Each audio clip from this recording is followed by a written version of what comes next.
Hey everybody, it's Michael with Lynx Defense, and today we're going to do part 3, and this is the mulching part, and without further ado, here we go.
Alright guys, so we're out here today mulching the Lynx Defense range. Obviously it's a lot different now. We're about, say a little more than halfway through mulching it anyway. A little shout out to Brian and Monster Mulching for coming out here. I'll put a link to them in the description and on the website in case you are in the North Carolina area and need something like this done. You've seen this angle several times before. In fact, this is where we started it all. I'm trying to pan slowly here, getting a little carried away because I'm super excited about this. You've seen that before if you've watched part 1 and part 2. So this is where it all began, as you can see. And so now we're stretching it out and getting our lane going. Obviously you can tell we make great progress. There are still some very large trees in the way. Just to clarify, these forestry mulchers aren't really made to cut down these big trees and grind them up. You can do it, it's very hard on them. The teeth aren't really meant for all that. Like I said, they'll do it, but it costs you more than it's probably worth. As you can see, some of these trees are quite massive. We have taken down a couple of the big ones, but with all the underbrush, it was hard to get to them and buck them and limb them. So we are going to get back at that now that we have opened all this up. this isn't a final walkthrough. This is kind of like a midway, a little more than halfway point, if you will. Doing a fantastic job, opening up a lot. We even have, what I didn't realize, we even have somewhat of a downhill slope, which is great for a range of this kind because, you know, the bullet's traveling downwards towards the earth. So you, once again, one more safety measure to make sure you know where your bullet's going to end up. Obviously, we haven't made any more progress on the berm itself. It's still just a bunch of wood.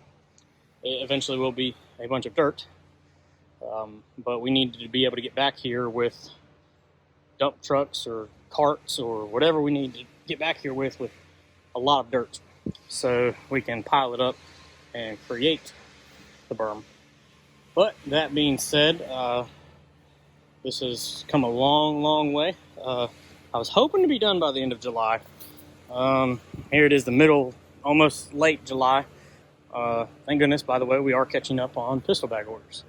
Thank goodness. We're working just as hard as we can, and we're shipping out every single day. So if you've ordered, we're getting to you, I promise. And then we'll obviously work in all the other products, and we're probably going to reach out to all the customers individually and let them know kind of what's going on with their order, and where it is in the process and an expected shipping date. So we're obviously not putting your stuff aside for this. This is totally separate. But we're coming a long way with the range, and this is probably going to be part 3, the mulching part. And I'll get the part 2 video out. Not nearly as fun as the mulching part, because this is really cool. Probably rolling a lot of B-roll on top of this, and so you can see kind of how these forestry mulchers work, and an obvious reason why I decided to go this route. So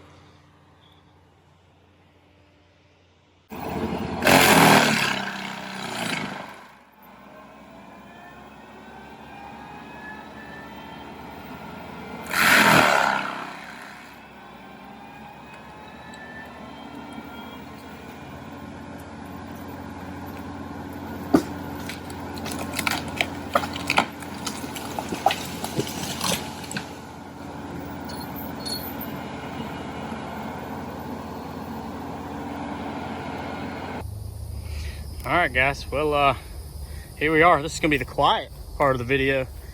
This is where you saw the forestry skid steer grinder, whatever you want to call it. It's where you saw it going in earlier today. Had them clear up the entrance, and as you can see, we did quite a bit of work out here today. This was a little iffy. Obviously this was part 2 to get him in here. It did well. Obviously it's more compacted now that he's been in and out, but the whole point was to make it to get him in and out. And you see a lot of before and afters, and well, let's pan over here. That's it. That's mulched. Still a lot of trees standing obviously, but these mulchers aren't really made specifically for cutting and grinding up large trees that aren't about the size of a softball or less. Of course they can do it. In fact, you're gonna see him do it, and because he really did me a solid. Brian's super great guy. If you haven't, like I said, if you're in North Carolina and you need this done, Monster Mulching is the way to go, no doubt about it. In fact, this is I'm standing right in the lane, and you can see there's only a few trees that even need to come down to get the lane. I'm gonna try to get some dump trucks back in here or trucks, I don't know, we'll figure it out. But gonna have to have dirt brought in for the berm. Now, as you notice, we're walking, and we are going to walk up on the berm that we've been stacking wood up on. As you can see, there are some missing trees. There's some very large missing trees, and there's still some standing. Everywhere that I'm walking, these trees will go. I haven't really measured how far wide the range is, and I really don't even know the length yet. But now I can measure, and I probably will update you in part 4. I really don't know how many parts this is going to be either. There's a lot of unknowns, obviously. But that big tree there, I have a video of him cutting it down, or one of them. There was another pine. And of course he shoved it to the side for me, which was great. That saved me probably an hour's worth of work per tree. Here's where it started. But as you can tell, there's actually a lot more room out here than originally I even thought. So it's not gonna be as wide as you're seeing here.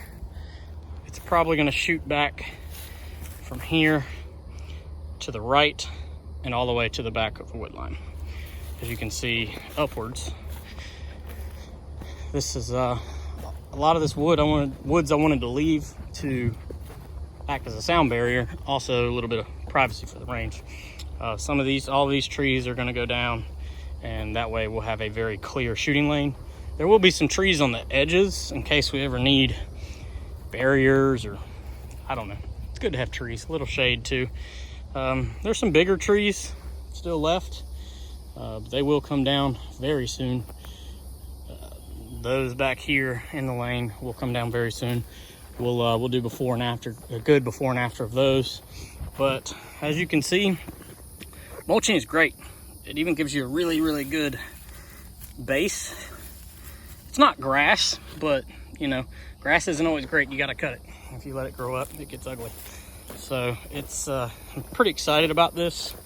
I don't know exactly what to do as far as the base goes. Just leave it mulch, obviously, but I don't know if I need to drag it, get the bigger pieces by hand or what, but I mean, got a good amount of space here. So I'm very excited. I will stop rambling and probably get back to work.